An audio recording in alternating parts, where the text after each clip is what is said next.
I saw 21 minutes of the marriage I never knew I had. For years, I believed I understood my spouse. I believed I knew what our marriage needed. I believed I knew what was broken. I believed I knew who was responsible for the silence that had swallowed our home whole. And then I died. And everything I believed shattered. My name is Liling Zhao. I am 44 years old. I live in Xi'an, Shaanxi province, in a house that used to smell like children's laughter and eventually stopped smelling like anything at all. I died for 21 minutes on an autumn evening in 2019. I did not see fire. I did not see darkness. I saw something far more terrifying than either of those things. I saw the truth. And the truth about my marriage was nothing like the story I had been telling myself for 17 years. Weiming and I married in 2002. I was a nurse at the time. He was a structural engineer, quiet by nature, methodical, the kind of man who measured twice and spoke once. I loved that about him in the beginning. His steadiness felt like safety. His silence felt like peace. I thought I had married a man who would never be rattled by life. A man built like the structures he designed. Solid. Unshakable. I did not know then that unshakable and unreachable are not the same thing. Our first loss came in 2005. 8 weeks. I sat in a clinic room in Xi'an and watched a screen go still, and I felt something tear open inside me that I did not have a name for. Weiming sat beside me. He held my hand. He did not cry. The drive home was quiet. And I told myself, he is processing it differently. I told myself, give him time. Our second loss came in 2009. 12 weeks. This time there was a heartbeat we had heard. We had told his mother. We had started choosing names quietly in bed, whispering them against each other like small prayers. And then the heartbeat stopped. And again. Weiming did not cry. He booked the procedure. He handled the paperwork. He came home and made dinner like the calendar had not just torn itself in half. I started to watch him differently after that. Not with suspicion. Not yet. But with a quiet question I could not silence. Does he feel this the way I feel this? Our third loss came in 2013. 5 months. By now I had stopped waiting for him to break open. I had stopped watching the door of his silence, hoping it would crack. I grieved in our bedroom. He grieved. Wherever men like Weiming go when grief has nowhere to land. His office, maybe. His car. I do not know. I never asked. That is the truth I am most ashamed of now. I never asked. And then came our daughter. 7 months. 2017. We had named her already. Nuan.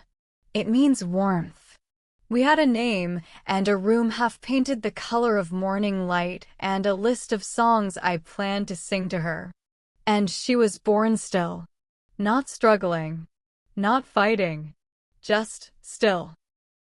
The most devastating kind of quiet I have ever known. I held her for 11 minutes. I counted.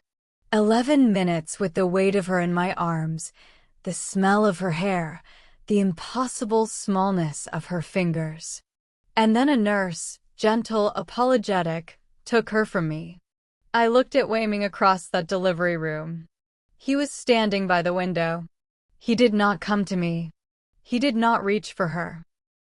He stood at that window with his back partially turned and his jaw set like concrete, and he said nothing. He did nothing. And something in me closed. Not slowly.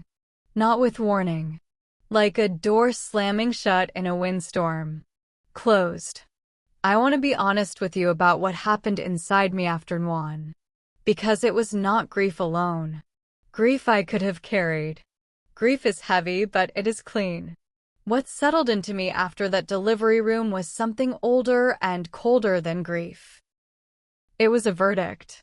A quiet, unspoken verdict I had rendered against my husband without ever convening a trial. He does not love them the way I love them. I never said those words out loud. Not for 2 years. But I thought them every single day.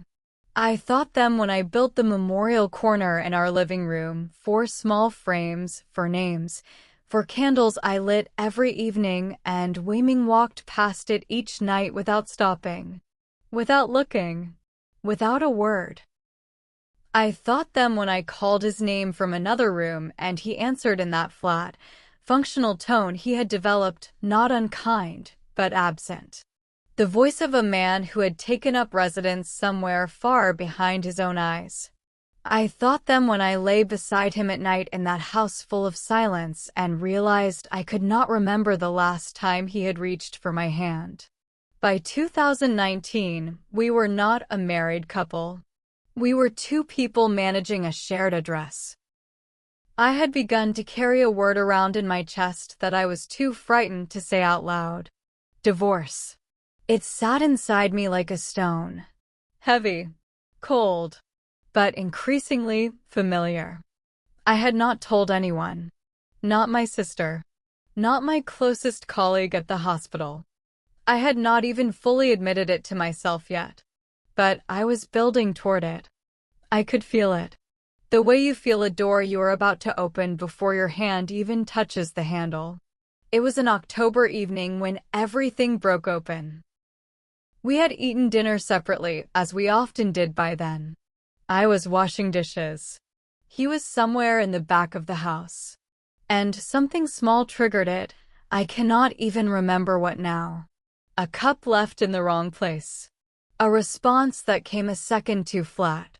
Something tiny. But tiny things do not cause explosions. Tiny things simply light fuses that have been burning for years.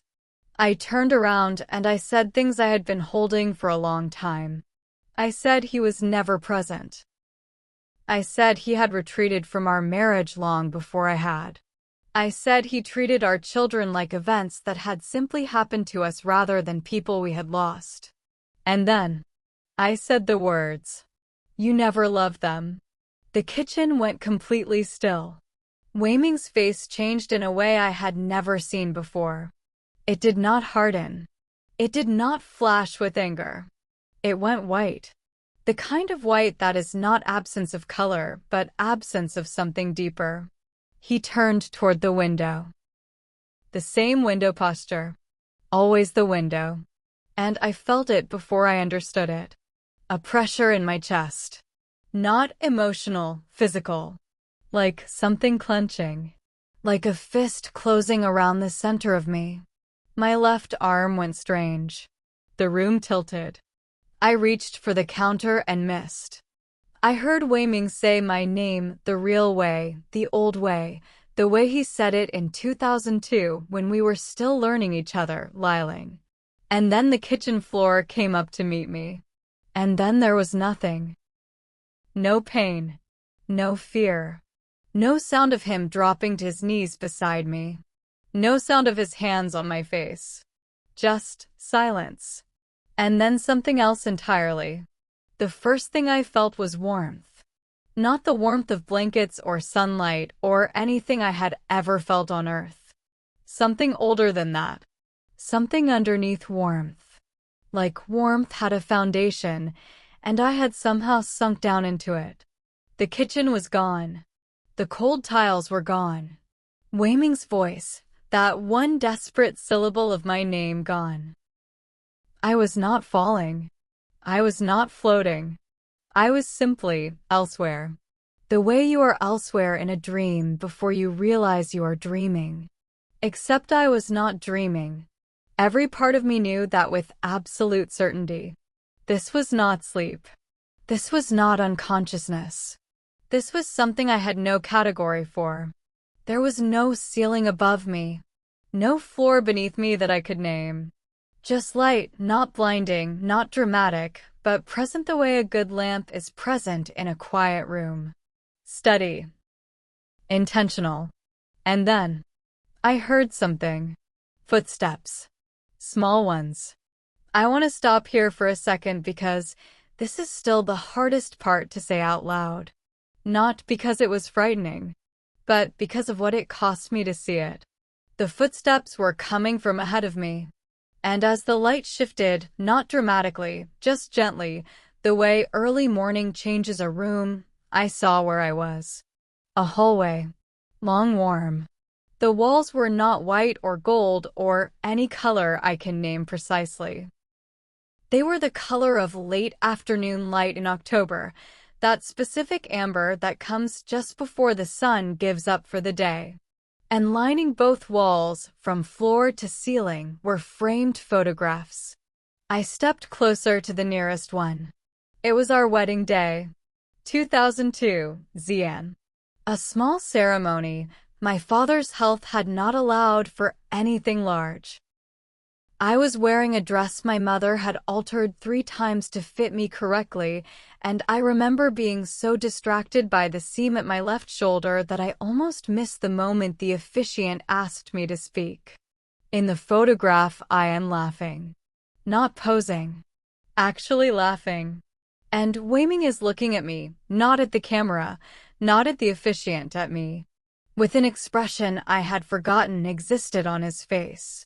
I stood in that hallway and I looked at that photograph for a long time. Then I kept walking. Each frame held a moment I recognized. Our first apartment. The morning we got our first positive test in 2005. A Sunday in the park I had not thought about in years. Small moments. Private ones. The kind that do not make it into the stories you tell other people, but live permanently in the body. And each photograph was slightly different, some glowing with a warmth that made my chest ache, some dimmer, the colors muted like old paper left in the sun too long. I noticed which ones were dimming, and I noticed when they started. After one. Every frame from that year forward had lost something. Not destroyed. Not removed. Just faded. Like a fire that had been burning steadily for 15 years and then quietly, without announcement, began to run out of wood. And then I heard the footsteps again. Closer now. I turned.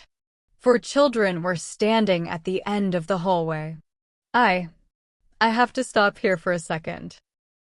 Because even now, writing this in my mind, preparing to say it out loud, my body remembers what it felt like to see them. All 4 of them. Together. Whole. Standing in a row with the kind of stillness that is not emptiness, but fullness. The way a room feels full when every person you love is in it. The 2 youngest were small, barely toddler height, round-faced, watching me with wide, curious eyes. The 3rd was older, maybe 5 or 6, a boy with Wei Ming's jaw and my eyes. And the eldest. The eldest was a girl. She was perhaps 7 or 8. Slender. Serious. And she was looking at me the way a child looks at a mother they have been waiting a long time to see. Not with accusation. Not with longing. With a patience that had no business existing in a child that young. A patience that felt ancient and steady and entirely, unmistakably, hers. Nguyen. I knew her the way you know a song you have never heard before but somehow recognize from the inside. My legs stopped working. Not from fear. From the specific weight of a love that has nowhere left to expand to accept downward. It just collapses through the floor of you and leaves you standing with your hands open and your throat full of everything you never got to say. She walked to me. Slowly. She took my hand. Her hand was warm. Solid. Real in a way I cannot explain and will not try to explain because some things are not meant to be argued into logic. She was real. She was there. She was mine. She looked up at me and she said, in a voice that was small and clear and absolute, "Mama, I want to show you something." She did not wait for my answer. She turned and walked toward the wall on the right side of the hallway, toward a frame I had not noticed before, larger than the others. Not a photograph, a window. And through that window, I saw Wei Ming. He was sitting in his car. I recognized the car, our silver sedan, parked in the underground lot beneath his office building in Xi'an. The interior light was on. It was night outside, and he was sitting in the driver's seat with both hands on the steering wheel and his head bowed forward and his shoulders doing something I had never once seen them do in 17 years of marriage. They were shaking. He was crying. Not the polite kind. Not the restrained kind. The kind that takes a man apart at the seams when he believes with absolute certainty that no one can see him. Gasping. Broken. His forehead dropped to the steering wheel, and he said something. I could not hear the sound, but I could read the shape of it on his lips. He said their names. All four of them. In order. I stood at that window, and something inside me that had been hard for 2 years began to come apart. Not violently. The way ice comes apart in spring slowly, then all at once, then irreversibly. Nguyen's hand tightened around mine. Every night, Mama, she said quietly. After work. Every night since I came here. He sits in the car and he says our names so you will not have to hear him cry. I could not speak. He thinks he broke us, she said. He has always thought that his body failed us through yours. That he did not pray hard enough. That he did not deserve to grieve out loud because the grief belonged to you more than it belonged to him. I pressed my hand against the glass of that window. Wei Ming was still in the car. Still shaking. Still completely alone in a pain I had decided, without ever asking, that he did not possess. Lord, for the person watching this right now who has made the same verdict I made, who has looked at someone's silence and called it indifference, who has watched someone hold themselves together and called it not caring, Father, I am asking you to do what you did for me in that hallway. Open the window. Let them see what they cannot see from where they are standing. Because we do not destroy our marriages all at once. We destroy them slowly, one unanswered question at a time, one assumed verdict at a time, 1 year of not asking and not looking and not reaching. God, for the marriage that is one conversation away from ending, hold it. Hold the people in it. Give them the courage to ask the question they have been too frightened or too proud to ask. In the name of Jesus. Amen. I turned from the window. Nguyen was still beside me, still holding my hand, still watching me with those ancient, patient eyes. He loves you, Mama, she said. Simply, without drama, the way truth sounds when it has been waiting a long time to be received. He has always loved you. He just did not know how to love you and fall apart at the same time. So he chose to love you. And the hallway around me began, very gently, to shift. The hallway began to dissolve. Not violently. Not with any drama. The way a dream releases you in the early morning. Slowly, at the edges first, then the center, until all that remains is the feeling of it pressed into your chest like a handprint. Nguyen's hand was still in mine. And then it was not. And the absence of it was the most specific grief I have ever felt in my body. Not because she was gone, but because I understood, in that moment, that she was not lost. She had never been lost. She had simply gone somewhere I could not follow yet. The warmth remained a few seconds longer than everything else. Like it wanted me to carry it back. And then, cold, fluorescent light. Hard and flat and merciless after what I had just been inside of. A ceiling I did not recognize. Voices, sharp, clinical, overlapping. The pressure of hands on my chest. Something plastic on my face pushing air into lungs that had forgotten they had a job to do. I gasped. The sound that came out of me was not elegant. It was not cinematic. It was the ugly, animal sound of a body reclaiming itself, wet and desperate and completely involuntary. A nurse said something sharp in Mandarin. A machine began beeping in a new rhythm. Someone said, "She's back," and the room reorganized itself around that fact. I was back. But the woman who had left that kitchen floor in Xi'an was not the woman lying in that hospital bed. That woman had been certain about everything. This woman was certain about only one thing. I needed to find my husband. They told me later that Wei Ming had ridden in the ambulance holding my hand the entire way. That he had not let go once. That when they took me through the doors he could not follow. He sat in a plastic chair in that corridor for 4 hours without moving, without eating, without calling anyone. Just waiting. The way a man waits when the alternative to waiting is something he cannot afford to think about. A nurse came to get him when I was stable. I heard him before I saw him. His footsteps in the corridor. That specific rhythm I had stopped paying attention to years ago, the way you stop hearing a clock in a room you live in. And then the door opened. He looked reduced. That is the only word. Like something structural inside him had been removed, and he was operating on the outside frame alone. His eyes were swollen. His shirt was still the one he had been wearing in the kitchen. And he stopped in the doorway the way people stop when they are afraid that moving closer will somehow break the thing they are desperate to preserve. I said his name. He crossed the room. And when he sat beside that bed and took my hand, both of his around one of mine, the way he used to hold my hand before years of grief taught us both to stop reaching, I felt something I had not felt in a very long time. I felt found. Not rescued. Found. The way something feels when it returns to the place it was always supposed to be. I did not tell him everything that night. I was too weak. The words were too large for a body that had just been restarted. But I told him one thing. I looked at him in that hospital light, harsh and honest and hiding nothing, and I said, "I know about the car." He went very still. "I know you say their names. All 4 of them.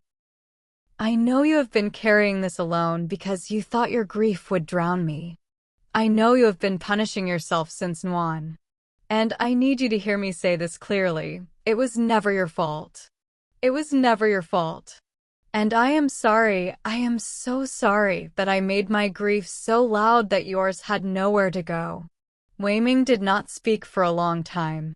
And then he put his face in his hands and he wept. Not the private car park weeping I had seen through that window. This was different. This was weeping in front of someone. Weeping with permission. Weeping the way a man weeps when 17 years of held water finally finds a door. I put my hand on his back. And I kept it there. That was where our marriage actually began. Not in 2002 in that small ceremony with the ill-fitting seam at my shoulder. Here. In a hospital room in Xi'an. In the middle of the worst and most honest night of our lives. We started counseling 3 months later. A Christian therapist who understood grief and covenant and the specific damage that silence does to love over time. It was not easy. There were sessions where we both left the room gutted, raw, having said things that needed saying but still hurt on the way out. Wei Ming talked about the guilt he had carried since our first loss, the irrational, devastating, completely private belief that his body had somehow failed our children through mine. That he did not deserve to grieve publicly because the physical suffering had been mine. That the least he could do was hold himself together so I would not have to hold him too. I had lived beside that belief for 12 years and never once known it existed. That is the thing about silence. We assume we know what lives inside it. We assign it meaning from the outside, indifference, coldness, not caring, having moved on. And we are so certain of our assignment that we never think to open the door and actually look. I think about the marriages sitting in that kind of silence right now. And I know there are many. I know because since I began sharing this testimony, first in our church in Xi'an, quietly, just our small congregation, people began responding in ways I was not prepared for. A woman came to me afterward and said her husband had not cried at their son's funeral, and she had hated him for it for 6 years. 6 years. A man told me he had been sleeping in a separate room from his wife for 2 years because she had gone cold after their miscarriage, and he did not know that cold was the shape her grief had taken. He thought she had stopped loving him. 2 people, both grieving, both completely invisible to each other. This is what unspoken pain does to a covenant. It does not announce itself. It does not arrive with an explanation. It simply builds, quietly, in the spaces between 2 people who love each other but have stopped knowing how to say so. And eventually the space becomes a wall. And the wall becomes a verdict. And the verdict becomes a decision you cannot take back. I almost made that decision. I was weeks away from it. What I want you to hear. What I need you to hear, if you are watching this from inside a marriage that feels like a cold house you cannot warm no matter what you do, is this. You do not always know what your spouse is carrying. You do not always know what their silence costs them. You do not always know what happens in the rooms and the cars and the private hours when no one is watching. Ask. Not accusingly. Not as an interrogation. Just ask. Sit beside the person you chose and say, how are you carrying this? What does your grief look like? What have you been holding that you think I cannot handle? And then, this is the harder part, listen. Not to respond. Not to compare. Not to measure their pain against yours. Just listen like their answer matters. Because it does. It matters more than being right. It matters more than winning. It matters more than the version of the story you have been telling yourself about who they are and what they feel. Wei-Ming and I have been married for 23 years now. We are not the couple we were before the losses. We are not the couple we were before that kitchen floor. We are something we had to be broken completely open to become. And I would not trade that for any version of the easier life I once thought I wanted. Our 4 children have names. We say them together now. Out loud. In the same room. On the same evenings. That is what healing looks like in a real marriage. Not perfect. Not painless. Just honest. Finally, mercifully, honestly. If this testimony touched something in you, if you recognized yourself in the silence I described, in the verdicts I made, in the wall I built one unanswered year at a time, I want you to know you are not alone in this. Leave a comment below and tell me where you are watching from. I read every one. And I pray over every name I see. Subscribe and stay with this community. Because there are more testimonies coming. More real stories of what God can do inside the most broken, most silent, most seemingly finished marriages. Stories that will remind you that what looks like an ending is sometimes just the place where the real story begins.